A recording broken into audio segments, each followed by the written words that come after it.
नमस्कार, मैं हूं प्रियंका। नजर डालते हैं बिहार की खबरों पर। बेगूसराय के सांसद और केंद्रीय मंत्री गिरिराज सिंह ने एक बार फिर लालू परिवार पर हमला बोला। इस बार उन्होंने लालू यादव के शासनकाल में बिहार को हो रही अपराधों को लेकर गंभीर आरोप लगाए और केंद्र और राज्य सरकार के नेतृत्व में हो रहे विकास की प्रमुख बताया। गिरिराज सिंह ने कहा कि लालू यादव से बहस के लिए तैयार हैं और इसे गांधी मैदान या फ्रेजर रोड पर किया जा सकता है। गिरिराज सिंह ने कहा कि लालू यादव के समय में बिहार में अपहरण और फिरौती का धंधा चलता था, लेकिन अब नरेंद्र मोदी और नीतीश कुमार के नेतृत्व में राज्य में विकास हो रहा है। उन्होंने ये भी चुनौती दी कि अगर लालू यादव को बिहार के विकास पर बहस करनी है तो वे कहीं भी आकर बहस कर सकते हैं। केंद्रीय मंत्री ने प्रधानमंत्री नरेंद्र मोदी के 24 अप्रैल को होने वाले मधुबनी दौरे पर भी खुशी जाहिर की और कहा कि ये बिहार के लिए एक बड़ी बात और सौगात साबित होगी। बेगूसराय से चंदन कुमार की रिपोर्ट। चुनाव के समय भी आए थे कई बार। पता नहीं कौन जिसको भी हो, लालू यादव जी से मैं चुनौतीपूर्ण कहना चाहता हूं कि अगर आपको बिहार के विकास पर बहस करनी है तो भारतीय जनता पार्टी एनडीए के कार्यकर्ता से लेकर के और जिसको आप कहें, आपके सामने गांधी मैदान, फ्रेजर रोड, वहां बहस कर सकते हैं। कभी आपने लालटेन युग में पहुंचाया था, आज बिहार के बच्चों को बिजली मिल रहा है। 30 साल के बच्चों को याद नहीं होगा। यहाँ एक ही धंधा था, फिरौती धंधा। उनको तो जुमलेबाजी दिखेगा ही। ये 20 साल में नीतीश कुमार की सरकार, एनडीए की सरकार, और 10 साल में मोदी और एनडीए की सरकार ने बिहार के विकास में मील का पत्थर रख दिया है। जो लालू यादव का चेहरा नहीं है, लालू यादव का जुबान नहीं है कि वो बिहार पर कुछ बोल सके। बेगूसराय के जिला परिषद सदस्य अमित कुमार देव ने जानलेवा हमले का आरोप लगाते हुए जिला परिषद अध्यक्ष को त्यागपत्र सौंप दिया। उन्होंने कहा कि उनके ऊपर जिला परिषद कार्यालय में हमला हुआ था, लेकिन प्रशासन और पुलिस ने कोई कार्रवाई नहीं की। इस घटना के विरोध में कई और जिला परिषद सदस्य भी उनके समर्थन में इस्तीफा देने की बात कर रहे हैं। अमित कुमार देव ने आरोप लगाया है कि जिला परिषद कार्यालय में पिछड़ा और अनुसूचित जाति के सदस्यों का शोषण किया जाता है और जो इस शोषण का विरोध करते हैं उनके साथ जानलेवा हमला किया जाता है। उनका ये भी कहना है कि कई बार उन्हें गोली मारकर जान से मारने की कोशिश भी की गई है। इस्तीफा देते हुए उन्होंने कहा कि अब वे अपने क्षेत्र की जनता से क्षमा मांगते हुए पद छोड़ रही हैं, क्योंकि प्रशासन की ओर से कोई ठोस कदम नहीं उठाया गया। इस घटनाक्रम के बाद जिला परिषद कार्यालय का माहौल गर्म हो गया और कई सदस्यों ने अमित देव के पक्ष में सामूहिक इस्तीफे की बात की। बेगूसराय से चंदन कुमार की रिपोर्ट। बिल्कुल देना चाहिए। जिस तरह का व्यवहार उनके साथ हुआ, वो इस्तीफा दिए, हम लोग भी दे देंगे उनके साथ। जिस तरह का भेदभाव इस ऑफिस में होता है, हम लोग आने से कतराते हैं। तो उनका जो फैसला है बिल्कुल सही, हम लोग उनके समर्थन में। क्या नाम है? शिल्पी कुमारी, जिला परिषद क्षेत्र संख्या 15।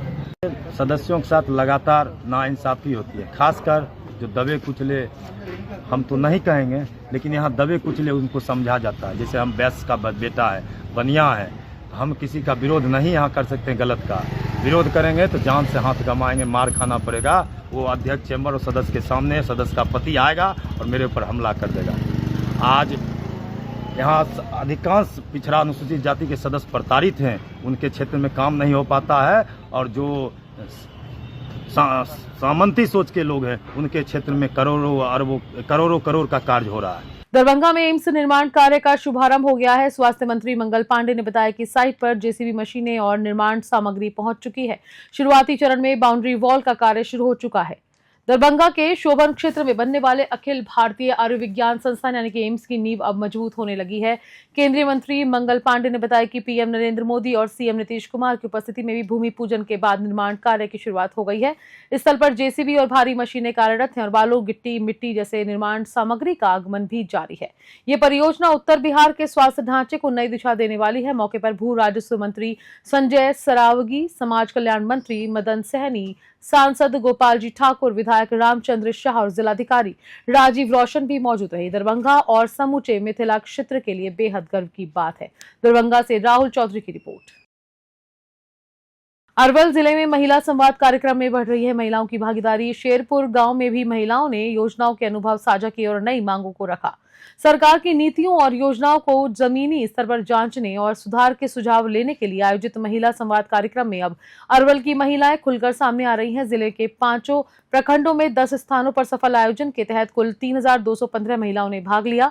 शेरपुर गांव में आयोजित संवाद कार्यक्रम में महिलाओं ने मुख्यमंत्री साइकिल योजना, पोशाक योजना और लोहिया स्वच्छता मिशन जैसी योजनाओं के लाभ साझा किए। कार्यक्रम में मुनीता देवी ने शौचालय निर्माण को लेकर सरकार का आभार जताया, तो वहीं आरती कुमारी ने शैक्षणिक योजनाओं को सराहा। शेरपुर की महिलाओं ने गांव के हाई स्कूल को +2 तक अपग्रेड करने और वार्ड में आंगनबाड़ी केंद्र की स्थापना की मांग की। वीडियो फिल्म के जरिए योजनाओं की जानकारी दी गई और महिलाओं की आकांक्षाओं को मोबाइल ऐप में दर्ज किया गया। अरवल से रंजन कुमार की रिपोर्ट। मुजफ्फरपुर के कांटी बाजार में दिन दहाड़े सीएसपी सेंटर में लूट की वारदात से सनसनी फैल गई। बाइक सवार हथियारबंद अपराधी 1.5 लाख रुपए लूटकर फरार हो गए। मुजफ्फरपुर के कांटी थाना क्षेत्र स्थित कांटी बाजार में स्थित शशिकांत डिजिटल सेवा केंद्र को आज अपराधियों ने अपना निशाना बना डाला। अपाचे बाइक से पहुंचे 2 नकाबपोश हथियारबंद अपराधी पहले सेंटर संचालक को बंधक बनाते हैं और फिर दुकान के गले से 1.5 लाख रुपए लूटकर फरार हो जाते हैं। घटना के बाद इलाके में अफरा तफरी मच गई। दुकानदार के शोर मचाने पर स्थानीय लोग जुटे और तुरंत पुलिस को सूचना दी। मौके पर पहुंची कांटी थाना पुलिस के साथ डीएसपी पश्चिम सुचित्रा कुमारी ने घटनास्थल की जांच की। सीएसपी संचालक ने बताया कि वर्ष 2022 में भी इसी सेंटर पर लूट की घटना हो चुकी है, जिसमें 89,000 रुपए लूटे गए थे। मुजफ्फरपुर से मयंक की रिपोर्ट। पूर्णिया में बापू वीर कुंवर सिंह की जयंती पर पप्पू यादव ने खुद को क्षत्रिय बताते हुए कहा कि जो भी आदमी आम आदमी की लड़ाई लड़ेगा वो असली क्षत्रिय है। बिहार के पूर्णिया में बाबू वीर कुंवर सिंह की जयंती पर आयोजित एक कार्यक्रम में जन अधिकार पार्टी के नेता और सांसद पप्पू यादव ने एक भावुक भाषण दिया। उन्होंने कहा कि वीर कुंवर सिंह सिर्फ जाति से नहीं, अपने कर्म क्षेत्र से भी क्षत्रिय थे। पप्पू यादव ने कहा कि जो भी आम जनता के लिए, समाज के लिए, अन्याय के लिए लड़ता है वही सच्चा क्षत्रिय है और इसी आधार पर उन्होंने खुद को भी क्षत्रिय बताया। उन्होंने संबोधन में कहा कि समाज के कई ऐसे ऐतिहासिक नामों का भी जिक्र किया जिन्होंने तलवार उठाई और अन्याय के खिलाफ लड़े। साथ ही उन्होंने कहा कि जाति का इस्तेमाल नफरत फैलाने या गाली देने के लिए नहीं होना चाहिए। पूर्णिया से विनीत राज की रिपोर्ट। मैंने कहा कि हम सबको अपराधी को वंचित करना पड़ेगा टिकट से, पार्टी में पदाधिकारी से, पार्टी में एंट्री से। कोई भी किसी पर आरोप लगता है तो उसको टिकट से वंचित रखना होगा। प्रशांत किशोर ने बिहार विधानसभा चुनाव 2025 के लिए उद्घोषण यात्रा की शुरुआत की है। इस दौरान उन्होंने नीतीश कुमार पर तीखा हमला बोला। दावा किया है कि 2025 में नीतीश कुमार सीएम नहीं बन पाएंगे। बिहार विधानसभा चुनाव 2025 को ध्यान में रखते हुए प्रशांत किशोर ने अपनी नई उद्घोषण यात्रा की शुरुआत की। यात्रा जातिगत जनगणना, रोजगार और भूमिहीनों के मुद्दों पर केंद्रित है। साथ ही उन्होंने बिहार के मौजूदा मुख्यमंत्री नीतीश कुमार और उनकी गठबंधन सरकार पर भी हमला प्रहार किया है। भागलपुर में प्रायोजित एक सभा में उन्होंने नीतीश कुमार को शारीरिक और मानसिक रूप से कमजोर बताते हुए कहा कि मुख्यमंत्री को पार्टी के नेताओं और मंत्रियों के नाम तक याद नहीं है। उन्होंने ये भी कहा कि नीतीश कुमार 2025 में मुख्यमंत्री नहीं बन पाएंगे। इस बात को वह लिख कर देने के लिए तैयार है। भागलपुर से आलोक वर्मा की रिपोर्ट। कानून के मेरिट को अगर हटा दिया है, वो अच्छा है खराब है उसको छोड़ दीजिए।